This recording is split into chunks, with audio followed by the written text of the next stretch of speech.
Salut YouTube, me voilà de retour pour un cas MVP spécial Nicolas Sarkozy. Alors je vais faire comme si j'étais pas au courant de la condamnation, on en parlera un petit peu après. Aujourd'hui j'ai les petits yeux, je suis pas très en forme et il y a un peu plus de lumière sur ma gueule parce que là en fait je le fais avec l'ampoule. Parce que d'habitude en fait il y a un peu plus de lumière qui passe. On va dire on s'en branle, c'est vrai. Alors pour tout vous dire, j'ai démarré une première vidéo, mais j'ai tellement merdé, c'était tellement nul, trop long, et je ne trouvais pas mes mots, que je recommence. Je tiens à vous dire qu'il n'y a pas de cut, pas de montage, et c'est la première fois que je recommence une vidéo. Bon voilà, ça peut arriver. Bienvenue sur la chaîne Karim Michel vous parle, KMVP. Bon, si vous voulez, je ne vais pas représenter la chaîne, il y a déjà une vidéo de présentation. Si vous me trouvez un peu fatigué, c'est normal. Hier, j'étais malade. Je suis rarement malade. Tu vois. Et mon chat. Alors, tu vas dégueuler? Tu vas pas dégueuler à côté de la télé. Je crois qu'il y a mon chat qui va poser une quiche. Apparemment, on est tous malades en ce moment. J'espère que c'est pas le coronavirus. Non, ça fait pas dégueuler le coronavirus. Je crois pas. Donc, si vous voulez, on va parler de Nicolas Sarkozy aujourd'hui. Pour l'instant, je ne vais pas parler des résultats de la justice. Je vais représenter le bonhomme en essayant de faire court et concis, ce qui va pas être facile. Donc, pardonnez-moi pour les digressions, pour les manques de mots, si jamais il y a des petits trous. Vous savez que c'est les 30 ans anniversaire de la mort de Gainsbourg. Donc, Serge, voilà. Et puis, maman aussi. Euh, Si vous voulez, oui, je suis toujours sous le coup du décès de ma mère, hein. Comme je vous l'ai dit dans une vidéo de présentation, je n'ai été élevé que par ma mère et c'était le seul parent que je connaissais.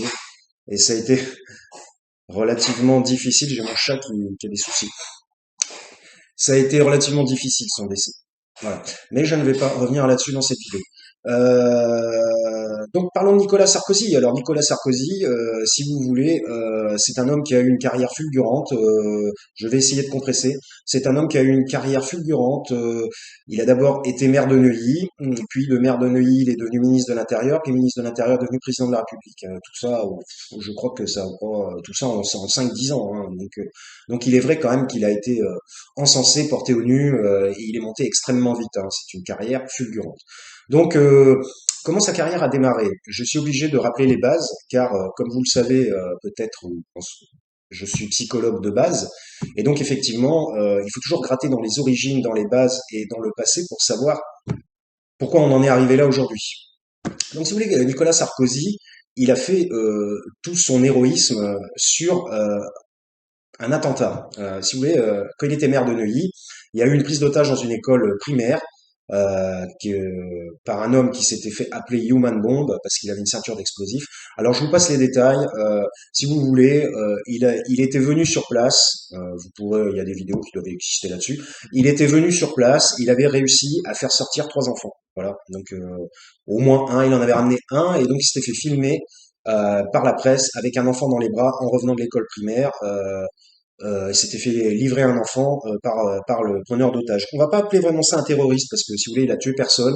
Il s'est fait tuer par le GIGN, un peu lamentable. Enfin bon, voilà, je suis pas en train de critiquer, mais je donne juste mon opinion. Il s'est fait tuer par le GIGN un peu lamentablement. Il n'avait tué aucun enfant.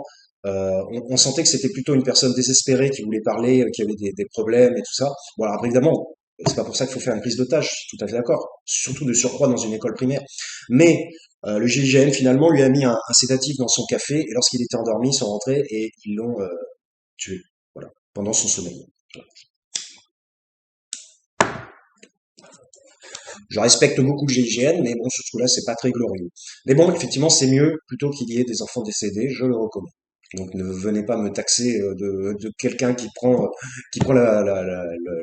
la tangente et position pour un terroriste. Pas du tout. Je dis juste que la manière était un peu abrupte. Euh, Revenons à Nicolas Sarkozy. Donc si vous voulez, il a été complètement encensé, élevé au rang de demi-dieu puisqu'il est sorti avec un enfant. Jamais un politique n'aurait eu le courage d'aller voir un terroriste, un preneur d'otages. On va appeler plutôt preneur d'otages. Aujourd'hui, tout le monde était terroriste, hein. Aujourd'hui, vous rentrez dans une supérette et vous prenez le mec par le cou. Bon, je vous conseille pas de le faire. Et puis, vous attendez pour vous faire verser une rançon, vous êtes un terroriste, quoi. Non, un terroriste, c'est des gens. Il faut rappeler fondamentalement quelle est la définition de terrorisme. C'est des gens qui, par des attentats, font des morts et créent la terreur parce que personne ne sait qui ils sont, enfin personne n'arrive à les choper. On peut savoir qui ils sont, mais on ne les chope pas. Et donc ils vont continuer. Et donc il y a de nouvelles menaces d'attentats par ces mêmes personnes. Et là, ce sont des terroristes. Voilà, souvent parce que franchement, un preneur d'otages, il prend des otages. Un terroriste, il va pas vous prendre en otage. Il va placer une bombe, il va déclencher sa bombe et faire des morts. Voilà, c'est tout. Bon, c'est la différence. Donc, vous savez, il faut vraiment faire attention à la définition des mots. Aujourd'hui, on est dans une période où le sens des mots est biaisé et le sens des mots n'a plus sa réelle qualité de départ d'origine et le sens des mots est légèrement transformé, ce qui n'est vraiment pas bon. C'est Si on travestit le mot, on travestit le sens, on travestit donc la réalité. Voilà. Alors après, on va dire que c'est pour une évolution, nanani, nanana. Mais si vous voulez, le langage, il a peut-être pas besoin d'évoluer autant que les gens le pensent. Le langage, la langue française a tout ce qu'il faut pour expliquer correctement ce qui se passe. Donc, si vous voulez, Nicolas Sarkozy, il était revenu avec un enfant et donc ça lui a fait faire une ascension fulgurante. Il est rentré directement auprès de Chirac. Il s'est investi pour la campagne de Jacques Chirac. Puis, au dernier moment, il l'a trahi. C'est la fameuse trahison. Il est parti voir Balladur. Mais Chirac finalement lui a donné un poste, je condense, hein, dans la vidéo d'avant, j'étais beaucoup plus long, lui a donné un poste pour de ministre de l'Intérieur, et là, à partir de là, les problèmes commencent. Donc, si vous voulez, quand il est rentré au ministère de l'Intérieur, bon, il n'y a pas grand-chose à dire, hein, il a fait une politique que je qualifierais d'ultra-droite, pas d'extrême droite, justement, c'est une petite différence avec l'extrême droite, on pourrait appeler ça l'ultra-droite, c'est-à-dire une droite très dure, un peu violente, agressive, et qui ne laisse rien passer et qui diminue les libertés et qui augmente la pression policière. En particulier, lui, ce qu'il visait, c'était les banlieues, les cités et les gens de banlieue. Donc voilà. Donc si vous voulez, il a quand même il a participé à une certaine discrimination de la banlieue. Bon, la banlieue, c'est pas rose, la banlieue, c'est morose, on le sait. Mais de là à pointer du doigt les gens qui habitent en banlieue, tout le temps, il y en a qui sont pas responsables de ce qui se passe dans leur banlieue, il y en a qui sont responsables. On peut pas mettre tout le monde dans le même panier, et je croyais que les territoires de la France étaient indivisibles, et donc je ne vois pas pourquoi il y aurait une spécificité à la banlieue. La banlieue, bah, c'est comme tous les territoires français. Si vous prenez le fondement de la République. Donc, si vous voulez, Nicolas Sarkozy, il a fait ses assises là-dessus. Hein, en tant que ministre de l'Intérieur, c'était la fameuse phrase on va vous en débarrasser de toute cette racaille. Moi, je vais vous en débarrasser au Karcher. Voilà, le fameux Karcher, racaille. C'est lui, hein, vous savez, quand vous entendez les mots racaille à la télévision, on entend beaucoup de gens dire racaille, racaille, racaille, c'est racaille, c'est racaille. C'est Nicolas Sarkozy le premier qui a lancé ce mot-là. Vous voyez, je vous ai dit qu'il était à l'origine de beaucoup de choses mauvaises en France. Déjà, insulter son citoyen français. Ouais, enfin, le mec, il devient président de la République et ensuite, il insulte une partie de ses citoyens. D'ailleurs, au salon de l'agriculture, lorsqu'il était président de la République, il y a un mec qui lui a dit, je reprends les termes, touche-moi pas, tu vas me salir. Il a répondu, bon, au début, il a eu une seconde de battement, là, il s'est dit, ouais, qu'est-ce qui se passe? Et ensuite, il a répondu, eh ben, casse-toi, pauvre con. Le fameux casse-toi, pauvre con. Non, on n'a jamais vu un président de la République parler comme ça à ses administrés, jamais. Évidemment, s'il y a des gens qui vous aiment pas, c'est tout à fait normal, autrement vous auriez 100% des votes pour vous. Vous allez forcément, si vous êtes président de la République, croiser des gens qui ne vous aiment pas. Eh bien, ça fait partie de la fonction. Eh ben, oui, vous allez peut-être vous faire insulter. Ben, vous faites insulter. Qu'est-ce que vous en avez à foutre? Vous êtes le président de la République. Vous avez été élu. Bah, tant pis pour toi, tu m'aimes pas. Reste ta route. Et puis c'est tout. Peu importe. Je ne comprends pas qu'un président de la République réponde à ce genre d'agression. Voilà. Bon, bref. Donc, si vous voulez, il est devenu ministre de l'Intérieur. Il a mené une politique d'ultra-droite. Hein, la police. Et pourquoi on l'a placé ministre de l'Intérieur? Parce que justement, il avait eu son action avec le GIGN en pourparlers avec Human Bomb pour sortir un enfant. Donc, franchement, tout est parti de là. Vraiment, c'est l'origine de Nicolas Sarkozy. C'est l'origine de son ascension. Bon, avant, il était maire de Neuilly. Mais si vous voulez, il plantait des arbres, il s'occupait de ses administrés, de la fiscalité. C'est-à-dire, tout le monde s'en branlait, quoi, de Nicolas Sarkozy. Donc voilà, donc si vous voulez, c'est comme ça, finalement, c'est Human Bomb qui a fait Nicolas Sarkozy. C'est quand même incroyable que cet homme-là, maintenant décédé, tué par le GIGN, est à l'origine de l'ascension de Nicolas Sarkozy. Eh oui, vous ne savez peut-être pas, mais moi, c'est mon avis. Donc si vous voulez, ensuite, il a été donc président de la République. Donc, la présidente de la République, c'est parti dans tous les sens, hein. Là, il a fait beaucoup de mal à la France, hein. Il a fait une politique vraiment d'ultra droite, hein. Il a mis l'opposition, il s'est moqué de l'opposition. Alors, Emmanuel Macron, lui, il utilise une autre méthode. Il tente de museler l'opposition euh, par la majorité. Bon, Sarkozy, il n'avait pas autant de majorité que Macron, parce que Macron, il a récupéré dans tous les sens, hein. Lui, il a gratté à tous les râteliers, il a pris dans tous les paniers. Donc forcément, il a eu statistiquement plus de gens avec lui que n'importe quel politicien de droite exclusivement ou de gauche, qu'il soit bon ou mauvais, ou meilleur que Macron, ne pouvait avoir.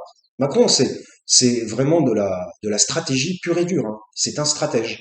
D'ailleurs, hein, il provient d'endroits où il faut être stratège pour réussir, comme vous le savez. Donc, si vous voulez, Nicolas Sarkozy est devenu président de la République. Donc, il a mené une politique d'ultra-droite. Euh, c'est lui qui a fait la décentralisation pour différentes raisons.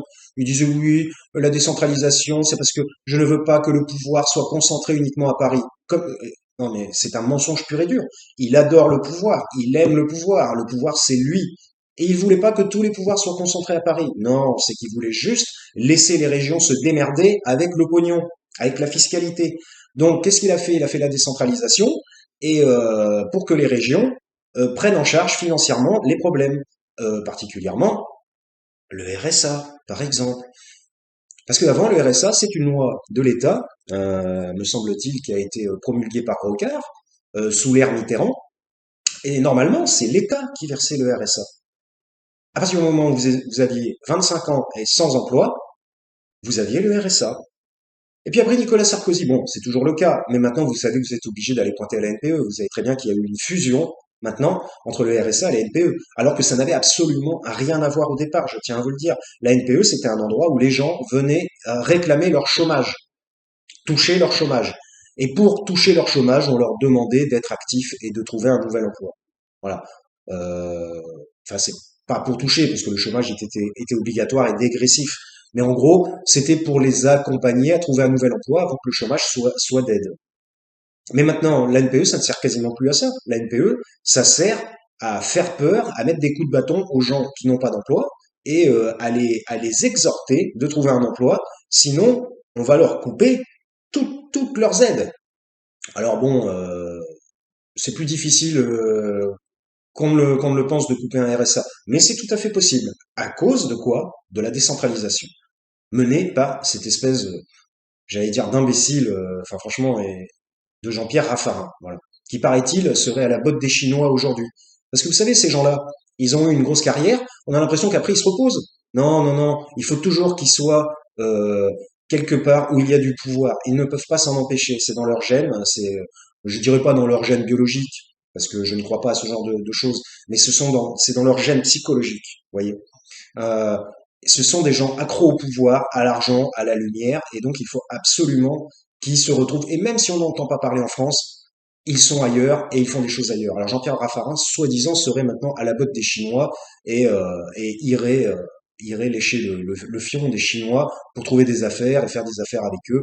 Bon, c'est bien quand même que Jean-Pierre Raffarin est un ancien Premier ministre, hein, donc la collusion avec l'État est complète, hein. Donc, si vous voulez, Nicolas Sarkozy, il a mené une politique d'ultra-droite.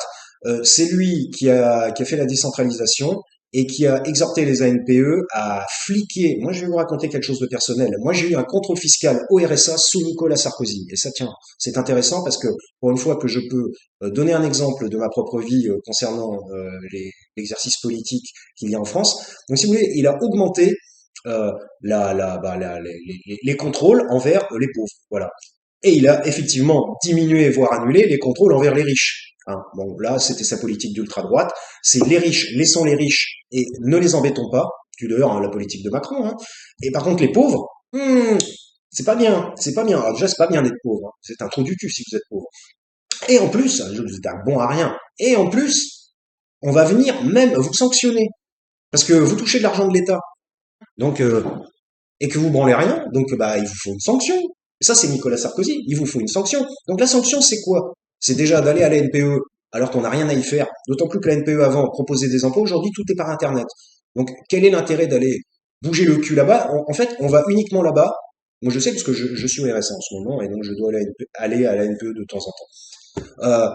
On va là-bas uniquement pour se faire remonter les bretelles ou alors se faire rabaisser aussi. Ah oui, non mais là, il va falloir bouger là. Hein. Non mais attendez, ouais mais vous êtes là depuis combien de temps? Ah oui, et vous voulez pas faire une formation? Une formation, ça. Écoutez, moi je suis psychologue, qu'est-ce que vous voulez que je fasse une formation? Mes collègues psychologues qui sont dans le métier, c'est eux qui font les formations, c'est eux les formateurs. Vous voulez que j'aille me former? Moi. Je vais me former à quoi? À l'ébénisterie, à la plomberie, c'est ridicule, vous voyez?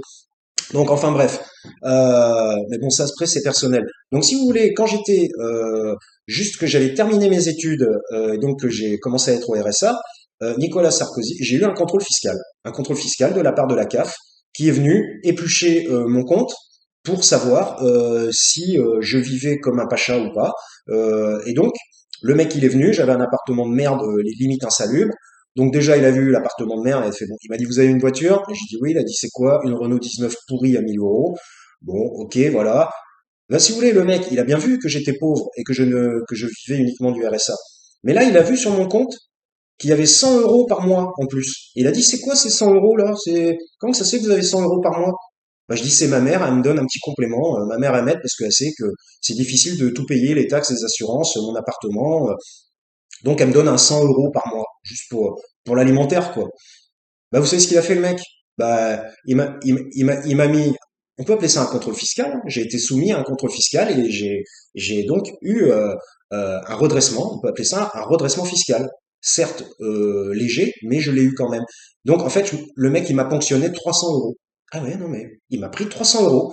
Il a dit, écoutez, bon, votre mère, elle vous donne 100 euros tous les mois, donc ça vous fait quand même 1200 euros par mois. Bon, le mec, je sais pas comment il a fait son calcul. Il a dit, bon, bah écoutez, moi, je vais vous demander 300 euros. Voilà. Vous allez recevoir un courrier du Trésor public. Vous serez mandaté pour payer 300 euros. Après, vous savez comment c'est si vous payez pas le Trésor public. J'étais là, ah ouais, j'étais là, bon d'accord, je me prends un redressement fiscal. Eh ben, vous savez quoi? Ce pauvre mec qui était de la CAF, il n'a fait, alors c'est un pauvre connard, hein. D'ailleurs, il m'a dit un truc après parce que il avait un peu honte de ce qu'il faisait. Euh, le mec, il a pris ses ordres et je lui ai demandé, je lui ai dit, mais vous êtes beaucoup à faire ce genre de choses? Je croyais que les contrôles fiscaux, c'était chez les gens qui avaient de l'argent. Là, il m'a dit, oui, effectivement, vous avez raison, mais en fait, nous avons reçu des notifications du ministère et nous devons faire des contrôles fiscaux chez les gens aussi qui sont au RSA depuis un certain temps ou qui ont un certain âge qui sont au RSA. Enfin bref, je sais pas trop comment ils prennent leur dossier, hein, comment ils constituent des dossiers sur les gens et sur quoi ils se basent pour aller chez eux. Et donc, si vous voulez, j'ai été obligé de donner 300 euros à ce monsieur. Et vous savez ce qu'il m'a dit à la fin? Je vous le dis, alors là, véridique. Le mec m'a dit, écoutez, si vous voulez pas avoir de problème, euh, que votre mère elle vous fasse pas d'échecs. Parce que bon, ma mère elle aimait bien faire des chèques, elle était old school. Il a dit qu'elle vous donne l'argent de la main à la main, ça sera pas vu. Un mec, un contrôleur fiscal de la CAF, les gars. Et les filles. Je vous oublie toujours un petit peu, désolé les filles. Un contrôleur fiscal de la CAF. Voilà. Donc, voilà, j'ai été sujet à un redressement fiscal en étant au RSA depuis des années, des années, des années. Je dis, j'ai pas beaucoup travaillé. C'est quand même hallucinant. Moi, je tiens à vous le dire. Ben, c'était sous Nicolas Sarkozy. Alors donc, euh, rien de mieux que cet exemple pour vous expliquer la politique ultra droite de Nicolas Sarkozy. C'est-à-dire, vous êtes pauvre, on vous tape dessus, on vous enfonce et on essaie de vous faire comprendre que vous êtes fautif et on vous punit financièrement. Mais vous êtes riche, c'est bon. C'est bien, c'est grâce à vous, c'est grâce à vos capacités de stratège et d'invention, vos capacités de start-upper. Euh, non, mais écoutez, c'est vraiment lamentable. Donc Nicolas Sarkozy, il a conduit une politique d'ultra-droite pendant tout son mandat, voilà, pendant 5 ans. Et donc il a fait beaucoup de petites choses comme ça qui sont passées un peu à la trappe aujourd'hui et qui finalement perdurent, sont continuées. Si vous voulez, c'est lui qui a fait la décentralisation avec Raffarin, qui maintenant est à la botte des Chinois, quoi, comme je vous l'ai dit, je sais plus si c'est dans l'ancienne vidéo ou je vous l'ai dit déjà dans celle-là. Donc, si vous voulez, la décentralisation, c'était fait pour que les régions s'occupent du pognon et versent du pognon aux gens qui ne rapportent rien. Parce qu'en fait, la question, c'est ça, c'est qu'est-ce que ça leur rapporte? Les gens qui travaillent payent des impôts, ça leur rapporte, ça paye la sécurité sociale. Mais par contre, les gens qui travaillent pas, ça leur apporte rien. Et donc, ben, on n'est pas rentable. C'est une question de rentabilité, vous voyez. C'est pas une question d'humanité, c'est une question de rentabilité. C'est vraiment lamentable. Une société comme cela, c'est une société qui court à sa perte. On est déjà un pied dedans, une société qui court à sa perte. Donc revenons à Nicolas Sarkozy, qui a fait beaucoup de mal à la France. C'est lui qui a traité les gens de banlieue de racailles. Lorsque vous entendez le mot racaille, racaille, racaille partout sur les plateaux télé, c'est lui qui est à l'origine de ce mot racaille. C'était le premier à l'utiliser. Quand il a dit, on va vous en débarrasser de cette racaille, moi je vais passer le Karcher. On va vous en débarrasser au Karcher, il a dit. En plus, le mec, il fait de la pub pour Karcher. Pas normal, ça. Bon, bref. Donc voilà. Donc Nicolas Sarkozy, vraiment une personne, parce que je vois que je suis déjà à 20 minutes, qui a fait beaucoup de mal à la France. Euh, on savait très bien qu'il faisait énormément de dessous de table.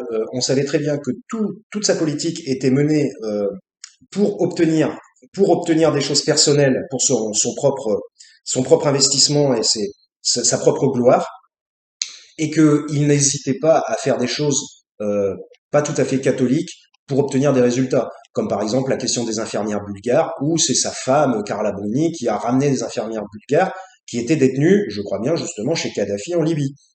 Vous pensez quoi, franchement? Que Kadhafi il lui a rendu les infirmières comme ça? Ah, bon, t'es gentil, je t'aime bien, je vais te donner les infirmières et tu pourras rutiler. Vous voyez encore, c'est encore des otages, les infirmières. Vous voyez, il a basé toute sa politique et toute sa carrière, je voulais dire, sur cette fameuse prise d'otage. Même à sa propre femme, il lui a fait ramener des infirmières prises en otage.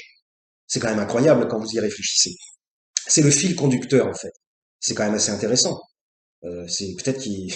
euh, généralement, on termine son destin euh, à l'inverse de ce qu'on a commencé. Enfin, c'est-à-dire que, vous savez, dans la Bible, il y a écrit qui utilise l'épée périra par l'épée.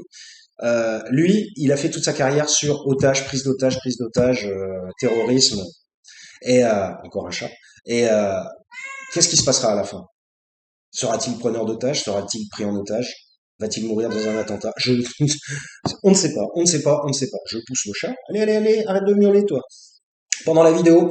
Bon, mais si vous voulez, 22 minutes 21, donc Nicolas Sarkozy, personne de l'ultra-droite, qui a fait beaucoup de mal à la France, qui a utilisé une politique répressive, je pourrais même qualifier de régressive, et bah là, on savait très bien que tout ce qu'il a fait en ce qui concerne Bettencourt, voilà. Donc pour sa campagne, c'est surtout Liliane Bettencourt qui a financé la campagne, ainsi que, comme le disent les fils de Kadhafi, la Libye et le colonel Kadhafi, qui ensuite a été assassiné soi-disant par une coalition de l'ONU, mais coalition de l'ONU lancée et menée sur la demande de Nicolas Sarkozy au départ.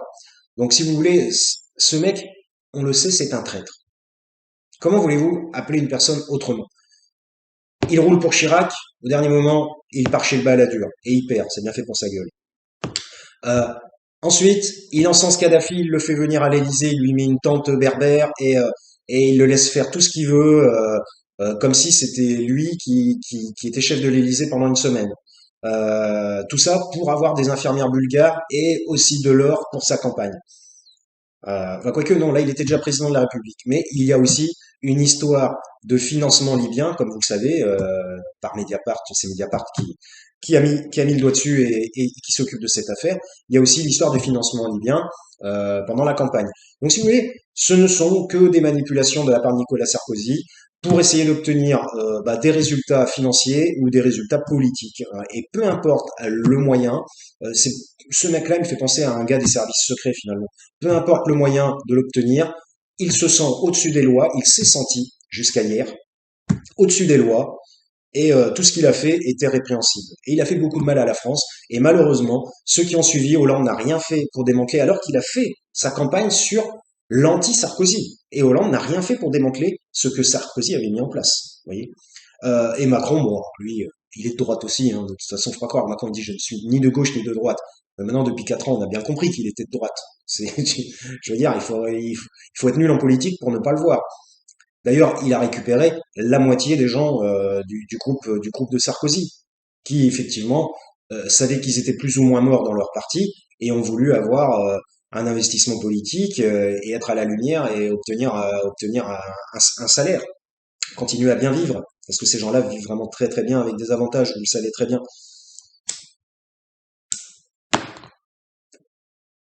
Donc si vous voulez, voilà. Je vais peut-être terminer. Bon, j'ai peut-être pas dit grand-chose. Euh, il y a trois affaires concernant Nicolas Sarkozy, hein. Là, c'était la première affaire. Alors, il y en aura une deuxième et il y en aura une troisième. Alors, si vous voulez, là, il a fait appel de sa première affaire. Moi, je pensais qu'il se serait arrêté là parce que les condamnations du procureur étaient supérieures à ce qu'il a reçu. Donc là, quand même, c'est quand même. Moi, j'étais très étonné qu'il ait été condamné. Alors, je pensais peut-être qu'il serait condamné, mais à du sursis, à payer des très fortes amendes, par exemple. Mais je pensais pas qu'ils allaient lui mettre de la prison ferme. Mais apparemment, les chefs d'accusation étaient vraiment être très importants, hein. Il a été donc condamné pour corruption et trafic d'influence. Euh, Ça va loin, hein. Ça, c'est limite du banditisme, hein. D'ailleurs, il y avait la question de la bande organisée, hein, parce il a quand même sous ses ordres le Guéant, Claude Guéant et l'autre là, qu'on voit un peu moins, je sais plus comment il s'appelle, mais franchement, ces deux-là, ces deux sbires horribles qui faisaient vraiment tout ce qu'ils demandaient, hein, en fait, hein. C'était, c'était ces valets, hein, et maintenant, on les entend plus, hein. Là, ils sont au fond du trou. Le maître a pris cher. Les valets ne vont pas ressortir de la mare, hein, là c'est sûr, hein. Là, Nicolas Sarkozy a les deux pieds dans la boue jusqu'aux genoux. Il n'est pas encore enterré, on va dire, mais envasé, on va dire. Mais il est jusqu'aux genoux puisqu'il lui reste encore deux affaires. Alors donc là, il fait appel sur la première. Là, toute sa fin de vie, ça va être que de la justice, de la justice, de la justice, hein. Alors ce mec ne reviendra pas et j'en suis très heureux. Vu le mal qu'il a fait à la France, il a discriminé les banlieues, il a créé des problèmes dans les banlieues, il les a taxés d'être le cancer de la France, il a insulté des gens en les traitant de racailles, il a vraiment créé un climat limite insurrectionnel, mais caché, quoi. C'est lui vraiment qui a lancé un très mauvais climat en France, hein. Sous Chirac, ça passait à peu près, ça allait à peu près. On va dire qu'on était super bien, mais ça allait à peu près. Dès que Sarkozy est arrivé, ensuite Hollande n'a rien fait. Il a mis des gens de droite au pouvoir qui soi-disant étaient de gauche, comme Manuel Valls ou Emmanuel Macron en ministère de l'économie. Et ensuite, on en est à Macron aujourd'hui, hein. Je ne vous fais pas le topo, vous avez compris par vous-même. Donc voilà, bah écoutez, moi je suis très content qu'il ait été condamné, je suis satisfait, mais ça n'est que le début. En plus, il fait appel, alors on va pouvoir re-rigoler une deuxième fois, hein. C'est sûr, ça sera encore pire. En fait, il cherche à être disculpé, hein. Il cherche à, à être, je ne sais plus, je trouve pas mes mots en ce moment, je suis désolé, généralement j'ai tous les mots qui viennent. Il cherche à ce que la condamnation soit ôtée, hein, c'est-à-dire qu'il soit lavé, disculpé, lavé de tout soupçon. À mon avis, ça n'arrivera pas parce que les chefs d'accusation sont trop graves et il y a énormément de points de détail qui jouent contre lui. Donc voilà, fin de la vidéo sur Nicolas Sarkozy. Peut-être que je n'ai pas dit tout ce que je voulais dire, j'en suis désolé. J'ai fait beaucoup de digressions comme d'habitude. Peut-être que je reviendrai un petit peu sur son cas pour ajouter des choses. Voilà, bah, écoutez, je vous remercie. Et en tout cas, ça fait quand même un bol d'air frais, si j'ose dire, comme je l'ai dit hier, dans ces périodes extrêmement difficiles politiquement, hein. Je ne parle même pas le problème sanitaire, il convient d'un problème politique. Alors évidemment, il y a le coronavirus sur un plan biologique, c'est pas ça. Mais le problème sanitaire, c'est bien les politiques qui s'en chargent et qui essaient de le régler. Et on voit bien de la manière dont ils le règlent. On est toujours en retard, il n'y a pas de vaccin. Bon, voilà, y a rien, c'est du confinement, c'est pampan cucu si tu sors, c'est des amendes, taper au portefeuille, le français est tapé au portefeuille, au portefeuille, au portefeuille, ça n'est que ça, vous voyez, que ça, et les gens n'ont plus d'argent, les gens crèvent la dalle, et on leur met des amendes. Bon, alors, cherchez l'erreur. Allez, je vous souhaite une bonne journée, et puis vive la démocratie, vive la liberté.